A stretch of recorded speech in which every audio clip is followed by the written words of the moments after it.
According to the South African National Defence Force, it's alleged in a UN report that 8 SANDF soldiers deployed in the Democratic Republic of Congo were apprehended by the United Nations military police. They are under investigation for being in direct breach of the curfew time and other regulations related to sexual exploitation and abuse. This is not the first time that members of the South African National Defence Force on a UN peace mission face allegations of sexual conduct. Well, the SANDF soldiers have been accused of sexual abuse and misconduct in the DRC.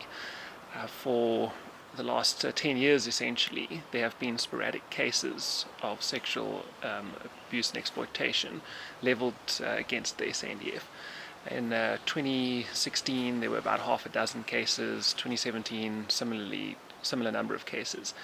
And in 2019, a ministerial task team was established to try and combat this scourge in the DRC.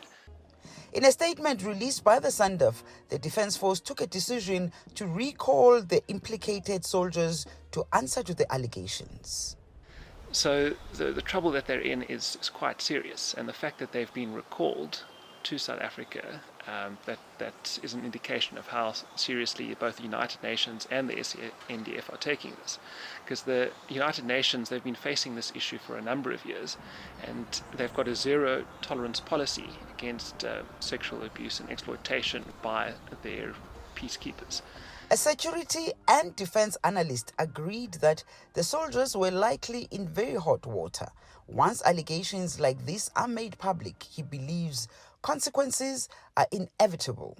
So I know one incident only that comes to mind now, which was an Air Force flight sergeant who was accused of molesting a young girl.